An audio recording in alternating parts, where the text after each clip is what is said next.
I'm Logan Crawford, and right now on Spotlight, we're speaking with G Klimek about her transformative book, The Supernatural World and Me, Spiritual Awakening and Psychic Development.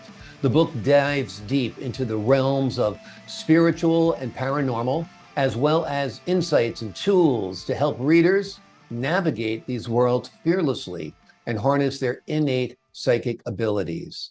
The author's journey from skeptic to believer underscores her passionate message that ghosts do actually indeed exist, and that the unseen world holds many mysteries waiting to be unraveled. We're delighted to have this very talented author join us here today on Spotlight. We thank our team at Atticus Publishing for helping us put her in the spotlight today. And we ask viewers like you to support writers like her by subscribing to our channel and purchasing this book, The Supernatural World and Me. Martha, thank you so much for joining us here today on Spotlight. Thank you for having me. My pleasure. Let's begin at the beginning. When did your spiritual journey begin? When I was a child, and you were just very fearful of the dark and what was there. And then if there was a spirit that came in front of you, and that you would just turn around and look, and then you find out no one was there. Yeah. Your parents convince you there's nothing under the bed, there's nothing in the closet, there's nothing in the dark, right? Yeah, you had to check everything because you're afraid to go to bed. Right, exactly. So when did you go from, the kid who's scared of the dark, which I guess every kid is more or less to some degree, to somebody who realized that, no, these are energies that are there that I'm perceiving, and these are spiritual entities? Well, I realized it when I was a teenager that I was different than other people. Mhm. And it did take its toll. I was scared of the spirit world, and I was pushing them off to the side, like ignoring them, like all the other famous psychics do. You're afraid of it, so you push it out of your way. You forget. It wasn't until became an adult that I took it a little more seriously. Okay. And tell me about when you took that turn to take it seriously and start investigating it and try to understand it more. Well, at first I went and did a lot of research, took books out of the library, and I got very scared one night. Weird things were starting to happen, so I just closed the books, went to bed, and sometime through the night I had the weirdest nightmare, which I don't think was a nightmare. Is that you found yourself climbing on the ceiling. Hmm. And so that frightened me quite a bit, so I closed the books, took them to the library, and well, that night I was praying and praying because I was a Catholic. And the next thing I knew, because I was suffocating, I was praying in a different language. So Wow. that turned it off for a while. Yeah. Yeah. Now, how old were you? Did anybody witness any of this, or? Not this frightening stuff, no. Right. But some people, they used to come by and I used to read their cards and stuff. Hmm. And after I got scared, I quit doing it all. And it never went away. So I found myself going back to it just for myself and Right. keeping my mouth shut. Are I you didn't a, want to tell someone they were going to have an accident and die, right? oh God. So it had gone to that point of clairvoyance where you could actually see people's futures and fates. Yeah, it did. A lot of them, it was basically to more that the knowing that something was going to happen in front of you or something was going to happen to that person. And sometimes it was good, sometimes it was bad. So it scared you pretty good. Yeah, I'm sure. Yeah, so sometimes knowledge is a bad thing. Your book, Yes. The Spiritual World and Me, guides readers in developing their psychic abilities. Tell us a little bit of how you do develop one's psychic abilities. Well, everyone is psychic. They just don't recognize it or they don't want to acknowledge it. So what you do is do some meditation. It's one of the best ways to get in touch with yourself. You meditate, and like a lot of people play with tarot cards, and coming up with the definitions, what the card means to them. So with all this practice, meditation, and tuning into yourself, you're able to recognize the signs. And like my book just tells everyone that I'm no different than they are. All they have to do is recognize the signs. Yeah. And I guess it's important to trust your intuition when That's you're right. working with tools such as the tarot cards and the oracle cards, right? Yeah, yeah. You have to be very intuitive. Yes.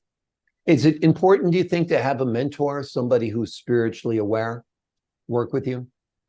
That might make it easier. I Yeah. never had the opportunity, but if you're listening to John Edward, he had mentors, or Matt Frazier. These are famous psychics, and they had mentors that coached them along the way, where I never had any help. Tell me a little bit about why you wrote the book, who's your intended audience, and what do you hope readers take away from it?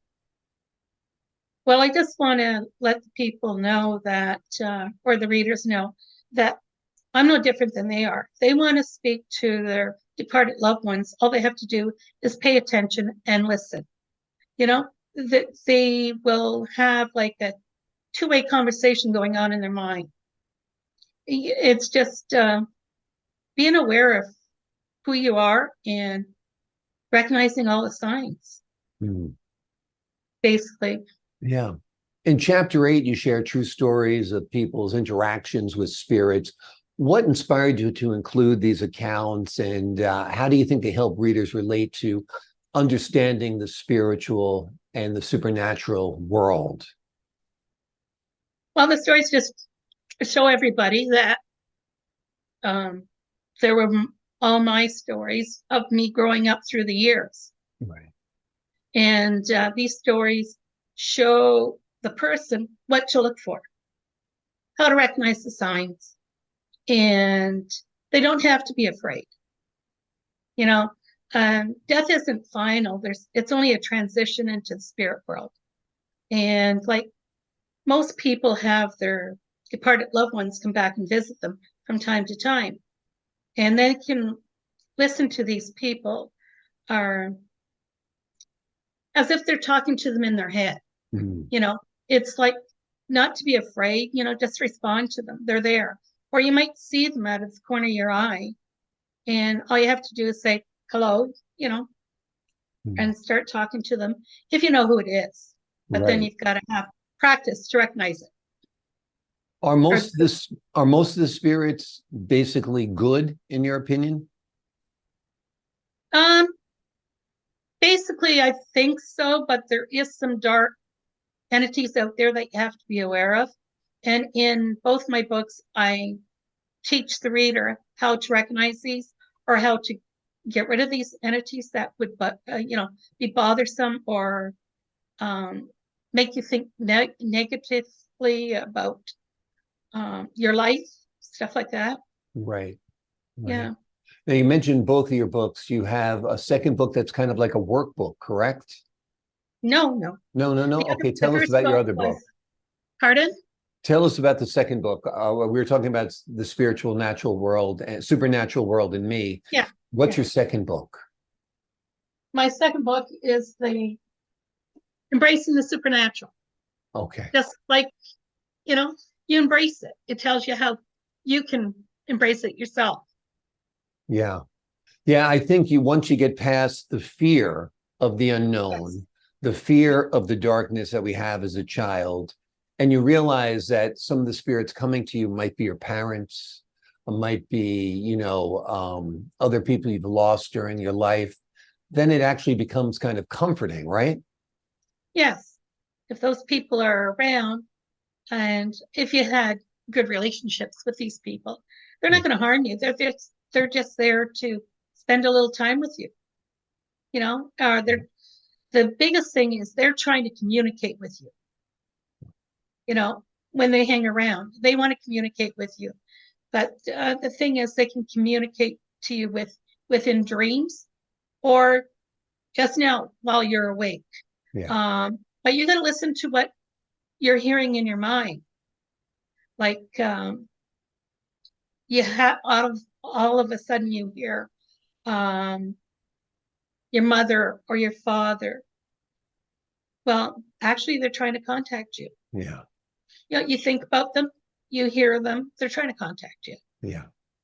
Yeah, absolutely. I mean, I know when I lost my parents, I got very, very vivid dreams about them that did seem like actual conversations, and it was quite comforting, for sure. Oh, And yes. it did reaffirm my faith in the afterlife.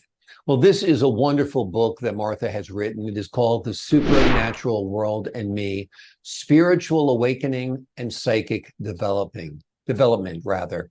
She dives deep into the realms of the spiritual and the paranormal, providing insights and tools to help readers like you navigate these worlds without fear, and teaches you how to harness your psychic abilities. Martha, thank you so much for joining us here today on Spotlight.